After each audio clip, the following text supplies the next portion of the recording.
is Seth Bronson's 1999 RE Amemiya Rx7. This car began its life at the factory as a Type RS, manufactured back in 1999. The Type RS was a version specific to Japan that started in January of that year. The biggest amazement with these cars is their rotary engines. At just 1.3 liters, this car from the factory produced 206 kilowatts or 276 brake horsepower. For a 1.3 liter, that is definitely impressive. With these cars only weighing in at 2,800 pounds, the Type RS Rx7 can rocket to 60 miles an hour in just under 5 seconds. But this car is not your ordinary Type RS. This is a fully built RE Amemiya.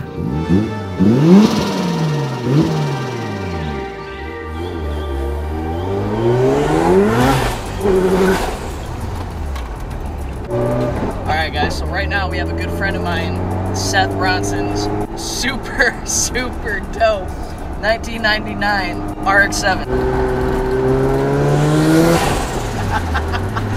I have driven a few RX7s in the past. I've driven 2 other ones since I've been here on the island. The first RX7 that I ever drove was actually back in Spokane, Washington. That car had a little bit of work done to it, but nothing as intense as this car, not even close. So the basic story behind this, so Seth Bronson, he is a tuner. He tunes cars basically as his second job. And he tuned this, and let me tell you, just from driving this car, he is very good at it, that's for sure. I mean, for goodness sakes, this car is a tuner's dream. You have every gauge you could possibly imagine. Of course, you know, your turbo, you know, in bar, your air-to-fuel ratio, oil temp and oil pressure. But also right down here, he has an FC power commander that is built in, it's molded into the center console of this car. And if that doesn't say anything about that, then I don't know what else does. He built this car for track. This car is rocking RPF 1s and probably the stickiest tires that you could legally get here on the island, at least. Even just driving this one day today, even the locals here take notice of this car. Here in Japan, these cars are like our Mustangs, they're like our Camaros, they're like our Trans Ams. Just the normal cars that you see all the time. Like when I got here to Japan and I started seeing cars like these RX-7s, Supras, these Skyline GTRs, all driving everywhere, I'd see at least 5 of each a day. And for like the first 6 months, I'm like, what? Like, this is insane. But it's kind of become commonplace. And I'm not saying that's a bad thing at all. I love seeing these cars every single day. But for a local person, they just don't pique their interest that much. But this one, this RX-7, everyone stares. Every person is just amazed by this car. It is insane. I think a big help of that has to do with the sounds that this car makes. So he has an HKS T04S turbo kit installed on this car. So it has been swapped from twin to single. And the sounds that this turbo makes.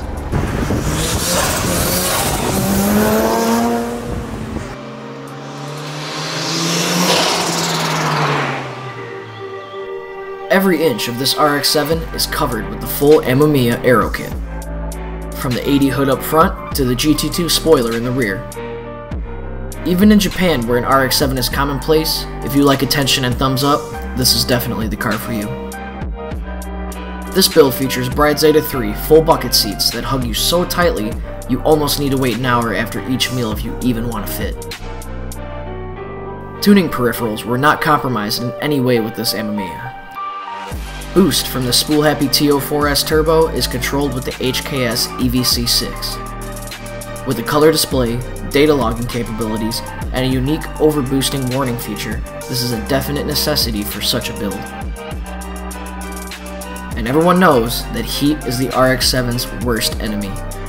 This car sports an RE Amemiya aluminum air oil separator tank, a Knight Sports V-mount intercooler, and a Koyo 3-core radiator. Easily, these are the first mods any RX-7 owner should accomplish. Now, never in my life have I felt a car that grips like this one does. Anything that is part of the suspension system was done away with. Introduced were all new Amemiya parts, ranging from the DG5 coilovers, to the tie rods, and the massive handful of strut and brace bars that this car has.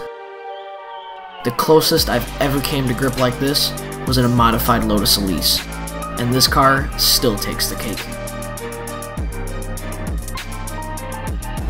That's a good one right there. So this ORC twin blade clutch,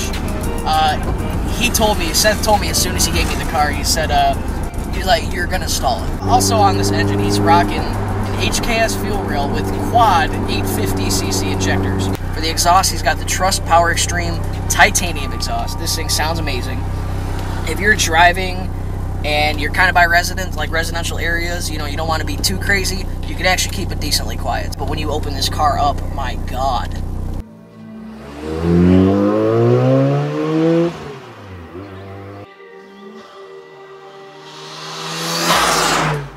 Alright, so he's also got the Apexi tachometer in here, and for my honest opinion, it's not too bad. I'm not a huge fan of the really big tags, especially when they place them like right up here, and they're huge with a shift light. I mean, this one's pretty damn big, I'm not gonna lie. But he has it built into the dash, so it's not obnoxious, it's not, you don't see it from anywhere else outside the car, it's not taking up your view. It's actually over where the stock tag sits. So it's not too bad. Oh man. Oh, now that dude in blue, the other YouTuber, the big thing he says is miles per gallon. And with this car, that is definitely the case. Alright, so the first thing that I do have to say about this car is, if you own one of these, go single. My God, go single, please. I have driven a few of these back in the States. The way the power is delivered is just so intense, but so satisfying. If you want to get your car tuned and you are here in Okinawa, Japan, go ahead and hit up Seth Bronson. I'm going to leave all of his information in the description below. You can find him at Wandering Gaijin Tuning on Instagram, Facebook, all that kind of stuff. All of his links, like I said, will be in the description below. So go ahead and contact him, and he'll be able to help you out. I'm Vinetii, and that's my review. I hope you guys enjoyed it. Take care.